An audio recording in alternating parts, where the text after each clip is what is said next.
ઓમ શ્રી ગણેશાય નમઃ. જય શ્રી કૃષ્ણ મિત્રો. આપણે સાંભળીશું આજે શ્રીમદ ભગવદ્ ગીતાના 5મા અધ્યાય કર્મ સંન્યાસ યોગ. 5મો અધ્યાય છે મિત્રો. એકાદશી કે પવિત્ર વ્રત તહેવારના દિવસે, પૂનમના દિવસે, કોઈ 11ના દિવસે જો ભગવદ્ ગીતા સાંભળવામાં આવે તો અતિશય પુણ્ય પ્રદાન કરનારું છે, પિતૃઓને મોક્ષ અપાવનાર છે. માટે આજે પવિત્ર એકાદશીના દિવસે હું ભગવદ્ ગીતાનો 5મો અધ્યાય કર્મ સંન્યાસ યોગ તમને સંભળાવવા જઈ રહી છું. મિત્રો, વિડીયો સારો લાગે તો લાઈક કરજો, શેર કરજો અને આ ચેનલને સબસ્ક્રાઇબ કરવાનું ભૂલશો નહીં. 5મા અધ્યાયનો સારાંશ.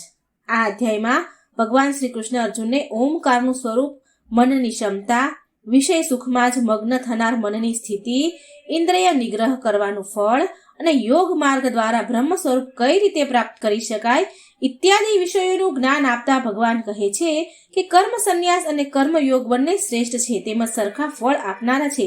જ્ઞાન યોગ કરતા કર્મ યોગ સરળ અને કલ્યાણકારી છે.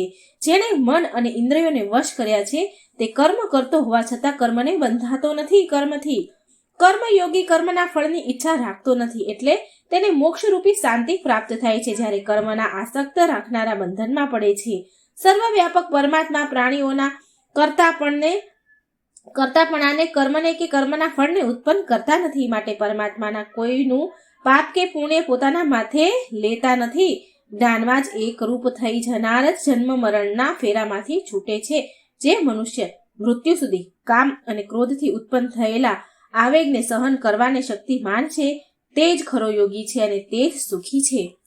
કર્મ સંન્યાસ યોગમાં અર્જુન પૂછે છે, હે કૃષ્ણ, આપ કર્મોના સંન્યાસી, ત્યાગની અને વળી પાછા કર્મોના યોગની પણ પ્રશંસા કરો છો, તો એ બંનેમાંથી મારા માટે જે એક કલ્યાણકારક હોય તે મને નિશ્ચિત કરીને કહો. શ્રી કૃષ્ણ ભગવાન જવાબ આપે છે કે હે અર્જુન, કર્મ સંન્યાસ અને કર્મયોગ એ બંને ચોક્કસપણે કલ્યાણ કરનારા છે, પરંતુ તે બંનેમાં કર્મ સંન્યાસ કરતા કર્મયોગ વધારે સારો છે. જે કશાને ધિક્કારતો નથી કે કશાને ઈચ્છા કરતો નથી તેને સદા સંન્યાસી જાણો. કેમ કે રાગ દ્વેષાદિ દ્વંદ્વોથી રહિત મનુષ્ય સુખપૂર્વક સંસારના બંધનથી છૂટે છે. સાંખ્ય અને યોગ અર્થાત જ્ઞાન અને કર્મ એ બંને અલગ અલગ છે એમ તો અજ્ઞાનીઓ કહે છે, નહીં કે પંડિતો. કેમ કે આ બંનેમાંથી કોઈ એક માર્ગમાં સારી રીતે સ્થિત થયેલો મનુષ્ય તે બંનેનું ફળ પામે છે. જ્ઞાનીઓ જે સ્થાન પરમપદને પ્રાપ્ત કરે છે તે જ કર્મયોગીઓ પણ પ્રાપ્ત કરે છે. તેથી જ મનુષ્ય જ્ઞાન યોગ અને કર્મયોગને એક રૂપ જુએ છે, તે જ બરાબર જુએ છે. પરંતુ કર્મયોગ વિના સંન્યાસ કર્મમાં કરતાપણાના ભાવનો ત્યાગ સિદ્ધ થવો મુશ્કેલ છે. પણ કર્મયોગમાં જોડાયેલો મુનિ વિના વિલંબે પરમ બ્રહ્મને પામે છે. જેનું મન પોતાના વશમાં છે, જે જીતેન્દ્રિય અને શુદ્ધ અંતઃકરણ વાળો છે, જેનો આત્મા સર્વ પ્રાણીઓના આત્મારૂપ બન્યો છે, એવો યોગ મુક્ત મનુષ્ય હંમેશા કર્મ કરતો હોવા છતાં પણ કર્મથી લેપાતો નથી. એવો યોગ યુક્ત તત્વને જાણનારો મનુષ્ય જુએ, સાંભળે, સ્પર્શ કરે, સૂંઘે, ખાય, ચાલે, ઊંઘે, શ્વાસ લે, બોલે, મળત્યાગ કરે, ગ્રહણ કરે, નેત્ર ઉઘાડે તથા મીચે, તો પણ આ સર્વ ક્રિયાઓ ઇન્દ્રિયોના વિષયોમાં ઇન્દ્રિયો વર્તે છે એમ સમજી હું કાંઈ જ કરતો નથી એમ માને છે. આમ જે મનુષ્ય આસક્તિ છોડીને બધા કર્મો પરમાત્મામાં અર્પણ કરે છે, તેને જેમ કમળ પત્રને પાણી સ્પર્શ કરતું નથી તેમ તેને પાપો પણ સ્પર્શ કરતા નથી. યોગીઓ આસક્તિ છોડીને શરીરથી, મનથી, બુદ્ધિથી અથવા ઇન્દ્રિયોથી કેવળ અંતઃકરણ સુધી માટે જ કર્મ કરે છે. કર્મયોગી કર્મફળ ત્યજીને મોક્ષરૂપ નૈષ્ઠિક શાંતિને પામે છે અને યોગ રહિત સકામ પુરુષ કામના કરતો હોવાથી ફળમાં આસક્ત થઈ બંધનમાં પડે છે. સંયમી મનુષ્ય મનથી સર્વ કર્મોમાં કરતાપણાના ભાવોનો ત્યાગ કરીને 9 દ્વાર વાળા આ શરીરરૂપ નગરમાં કોઈ કરતો કે કરાવતો પણ નથી, છતાં તે સુખપૂર્વક રહે.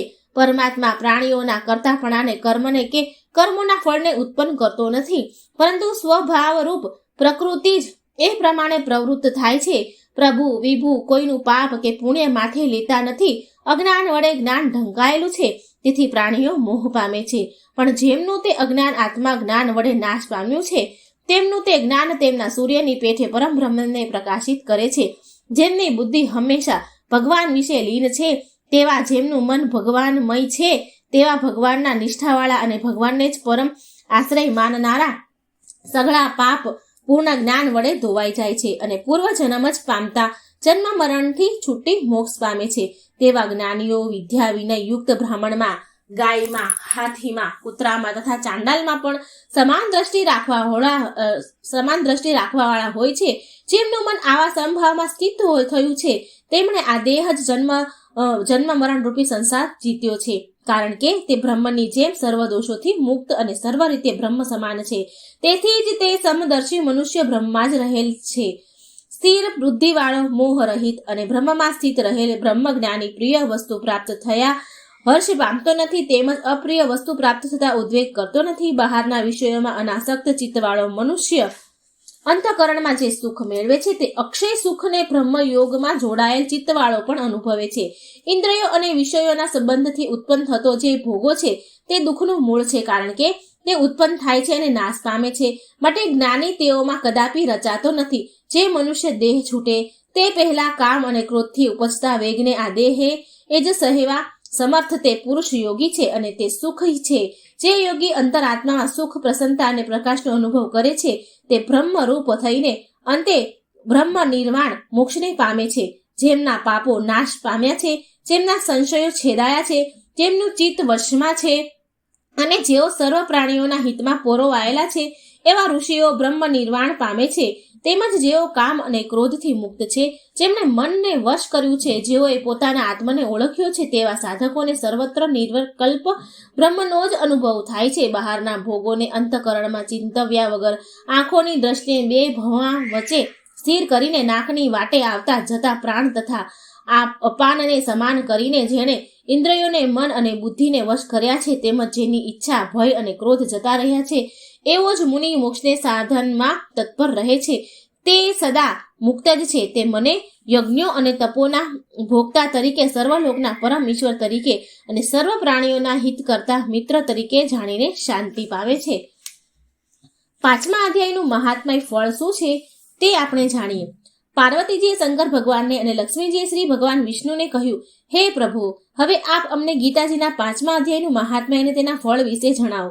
તો આ સાંભળી શંકર ભગવાન પાર્વતીજીને અને વિષ્ણુ ભગવાન લક્ષ્મીજીને કહે છે કે હે દેવી, ગીતાજીના 5મા અધ્યાયનો પાઠ કરનાર મનુષ્યના સ્પર્શ માત્રથી અધમ જીવોનો ઉદ્ધાર થાય છે. માટે આ અધ્યાયનું મહાત્મય વિશે આ રીતે છે. આ બાબતે એક કથા હું કહું છું, તે તમે સાંભળો.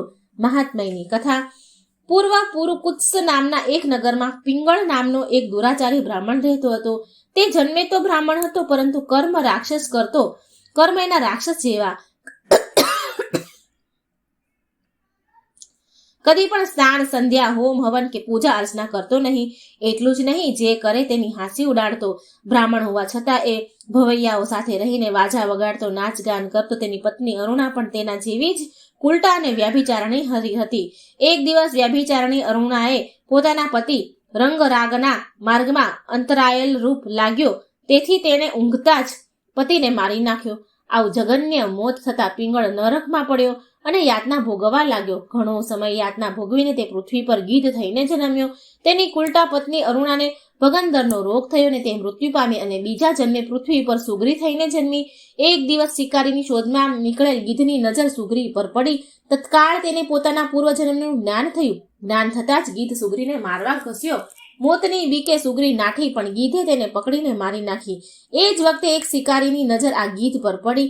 તેને બાણ મારીને ગીધને પણ મારી નાખ્યો. નસીબ જોગે બંનેના હાડકા એક જ્ઞાની મનુષ્યની ખોપડીમાં પડ્યા.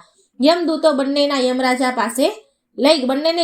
પાસે લઈ ગયા. યમરાજે કહ્યું કે તમે બંને મહાપાપી છો, તમને તો હંમેશને માટે નરકમાં જ નાખવા જોઈએ, પરંતુ તમારા હાડકા બ્રહ્મજ્ઞાની મહાત્માની ખોપડીમાં પડવાથી તમારા પાપનો નાશ પામ્યા છે. આ મહાત્મા નિત્ય શ્રી ગીતાજીના 5મા અધ્યાયનો પાઠ કરતા હતા. તેને આ પુણ્ય બળે તમારો પણ ઉદ્ધાર થઈ ગયો છે. થોડી જ વારમાં વિમાન આવ્યું અને પિંગળ અને અરુણા બંને વિમાનમાં બેસીને વૈકુંઠ લોક ગયા. તો મિત્રો, આ હતો ગીતાજીનો 5મો કર્મ સંન્યાસ યોગ. વિડીયો સારો લાગે તો લાઈક કરજો, શેર કરજો અને ગીતાજીનો આ પાઠ બીજાને જરૂર સંભળાવજો. જય શ્રી કૃષ્ણ. રાધે રાધે. Thank you.